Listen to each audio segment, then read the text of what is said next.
Hi ನಮಸ್ತೆ ಎಲ್ರಿಗೂ ಹೇಗಿದ್ದೀರಾ? ಎಲ್ಲರೂ ಚೆನ್ನಾಗಿದ್ದೀರಾ ಅಂತ ಭಾವಿಸ್ತೀನಿ. ಬನ್ನಿ ಇವತ್ತಿನ ವ್ಲಾಗ್ನ ಶುರು ಮಾಡ್ಕೊಳ್ಳೋಣ. ಅಂದಾಗೆ ಇವತ್ತಿನ ಈ ವ್ಲಾಗಲ್ಲಿ ನಮ್ಮ ಮನೆಯಲ್ಲಿ ಓಂ ಶಕ್ತಿ ಮಾಲೆ ಹಾಕ್ಸ್ಕೊಂಡಿದ್ದಾರೆ ನಮ್ಮಮ್ಮ. ಹಾಗಾಗಿ ಓಂ ಶಕ್ತಿಗೆ ಹೋಗೋಕ್ಕೂ ಮುಂಚೆನೇ ಆ ಮನೆಯಲ್ಲಿ ನಾವು ಯಾವ ರೀತಿ ಒಂದು ದೇವ್ರನ್ನ ಕರೆಸಿ ಪೂಜೆ ಮಾಡಿದ್ದೀವಿ ಅದ್ರ ಬಗ್ಗೆ ಒಂದು ವ್ಲಾಗ್ ಆಗಿರುತ್ತೆ.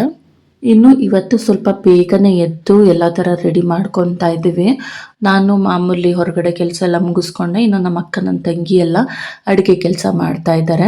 ಇನ್ನು ಈ ಕಡೆ ನಮ್ಮಮ್ಮ ಪೂಜೆಗೆಲ್ಲ ರೆಡಿ ಮಾಡಿದ್ದಾದಮೇಲೆ ಹೊರಗಡೆ ನೀರು ತುಂಬಿ ಅಂಡೆಗೆ ರೆಡಿ ಮಾಡ್ತಾ ಇದ್ದಾರೆ. ಏನಕ್ಕಪ್ಪ ಅಂತ ಹೇಳಿದ್ರೆ ಒಂದು 5 ಜನ ಓಂ ಶಕ್ತಿ ಮಾಲೆ ಹಾಕ್ಸ್ಕೊಂಡಿರೋರಿಗೆ ನಾವು ಬಂದ ತಕ್ಷಣನೇ ಪಾದ ತೊಳೆದು ಪೂಜೆ ಮಾಡಿ ಒಳಗಡೆ ಕರ್ಕೊಬೇಕು. ಅದಕ್ಕೋಸ್ಕರ ನೀರನ್ನ ರೆಡಿ ಮಾಡ್ತಾ ಇದ್ದಾರೆ.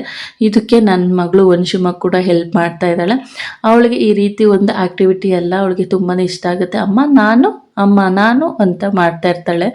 ಸೊ ನಮ್ಮಮ್ಮನೂ ಅಷ್ಟೇ ಎಷ್ಟು ತಾಳ್ಮೆಯಾಗಿ ಹೇಳ್ಕೊಡ್ತಾರೆ. ಎಲ್ಲ ಪೂಜೆ ಮಾಡಬೇಕಾದ್ರೂ ಅಷ್ಟೇ ಇವಳು ಕೂತ್ಕೊಂಡ್ರೆ ಅವಳ ಕೈಲೂ ಪೂಜೆ ಮಾಡಿಸ್ತಾರೆ. ಮಕ್ಕಳೇ ಹಾಗೆ ನಾವು ಏನೇ ಕೆಲಸ ಮಾಡೋಕ್ಕೋದ್ರೂ ನಮಗೆ ಅಂದ್ಕೊಂಡೇ ಬರ್ತಾರೆ. ಸೊ ಅವ್ರಿಗೂ ಒಂದು ಸ್ವಲ್ಪ ಕೆಲಸನ ಕೊಡಬೇಕು. ಅವರು ಒಂದು ಸ್ವಲ್ಪ ಟ್ರೈ ಮಾಡ್ತಾರೆ.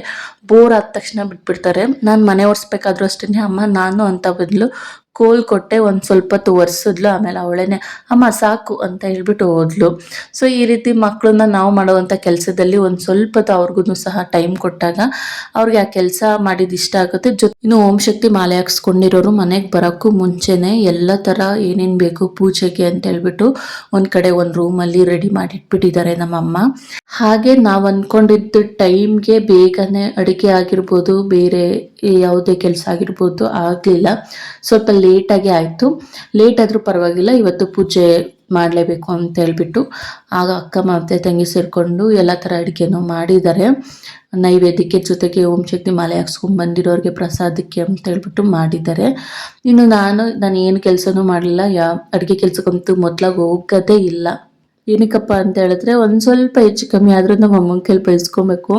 ಸೊ ಅದಕ್ಕೋಸ್ಕರ ಹೋಗೋದಿಲ್ಲ ಅಷ್ಟೇ. ಮಾಡೋಕ್ಕೆ ಬರಲ್ಲ ಅಂತಲ್ಲ, ಮಾಡ್ತೀನಿ. ಒಂದು ಸ್ವಲ್ಪ ನಾನು ಎಡವಟ್ಟೆ ಅಂತಲೇ ಹೇಳ್ಬೋದು. ಅದಕ್ಕೋಸ್ಕರನೇ ಇನ್ನು ಓಂ ಶಕ್ತಿ ಮಾಲೆ ಹಾಕ್ಸ್ಕೊಂಡಿರೋರು ಕೂಡ ಬಂದರು. ಅವ್ರಿಗೆ ಅಕ್ಕ ಪಾದ ಎಲ್ಲ ತೊಳೆದು ಅರಿಶಿನ ಹಚ್ಚಿ ಅರಿಶಿನ ಕುಂಕುಮ ಹೂವು ಎಲ್ಲ ಇಟ್ಟು ಪೂಜೆ ಮಾಡ್ತಾ ಇದ್ದಾಳೆ. ಇದಕ್ಕೂ ಕೂಡ ಸಹ ಕರೆದ್ರು, ಬಂದು ನೀನೇ ಮಾಡು ಪಾದ ತೊಳೆದು ಪೂಜೆ ಮಾಡು ಅಂತ. ಬಟ್ ನಾನು ಕ್ಯಾಮ್ರಾಮ್ಯಾನ್ ಆಗಿರೋದ್ರಿಂದ ನೀವೇ ಮಾಡಿ, ನಾನೇ ಎಲ್ಲ ರೆಕಾರ್ಡ್ ಮಾಡ್ಕೊತೀನಿ ಅಂತ ಹೇಳ್ಬಿಟ್ಟು ಮಾಡಿಸ್ತಾ ಇದ್ದೀನಿ. ಸುಮಾರು ಮಧ್ಯಾಹ್ನ ಆಗೇ ಹೋಯಿತು. ಎಲ್ಲರೂ ಬಂದು ಪೂಜೆ ಎಲ್ಲ ಮುಗಿಸೋಷ್ಟರಲ್ಲಿ ಸಂಜೆ ಆಗೋಯ್ತು. ಒಂದು 4 ಗಂಟೆ ಆಯಿತು. ಮಧ್ಯಾಹ್ನ ಹಂಗೆ ಪೂಜೆ ಎಲ್ಲ ಸ್ಟಾರ್ಟ್ ಮಾಡ್ಕೊಂಡಿತ್ತು. ಅದೇ ಹೇಳಿದ್ನಲ್ಲ, ಅಡುಗೆ ಕೆಲಸ ಎಲ್ಲ ಮುಗಿಸಿ ನಾವು ಇವ್ರನ್ನ ಕರೆದಿದ್ದು ಲೇಟ್ ಆಯಿತು. ಇಲ್ಲ ಅಂತೇಳಿದ್ರೆ ಬೆಳಿಗ್ಗೆ ಒಂದು 12 ಗಂಟೆ ಒಳಗಡೆನೆ ಮುಗಿಸ್ಬೇಕು ಅನ್ನೋದಿತ್ತು. ಮೊದಲನೇ ಬಾರಿಗೆ ಮಾಲೆ ಹಾಕ್ಸ್ಕೊಂಡಿರೋರು, ಅದರಲ್ಲೂ ನಮ್ಮಮ್ಮ ಮೊದಲನೇ ಬಾರಿಗೆ ಮಾಲೆ ಹಾಕ್ಸ್ಕೊಂಡಿದ್ದಾರೆ. ಸೊ ಮೊದಲನೇ ಸಲ ಹಾಕ್ಸ್ಕೊಂಡ್ರೆ ಒಂದು ಸ್ವಲ್ಪ ಜನನ ನಮ್ಮ ಕೈಲಿ ಎಷ್ಟು ಜನ ಆಗುತ್ತೆ ಅಷ್ಟು ಜನ ಓಂ ಶಕ್ತಿ ಮಾಲೆ ಹಾಕ್ಸ್ಕೊಂಡಿರೋರನ್ನ ಮನೆಗೆ ಕರೆದು ಒಂದು ಪೂಜೆ ಅಂತ ಮಾಡಿಸಿ ಅನ್ನ ಪ್ರಸಾದ ಮಾಡಬೇಕು ಅನ್ನೋದಿದೆ. ಹಾಗಾಗಿ ಅಮ್ಮ ಮೊದಲನೇ ಬಾರಿಗೆ ಹಾಕ್ಸ್ಕೊಂಡಿರೋದ್ರಿಂದ ಈ ರೀತಿ ಒಂದು ಪೂಜೆ ಮಾಡ್ತಿರೋದು.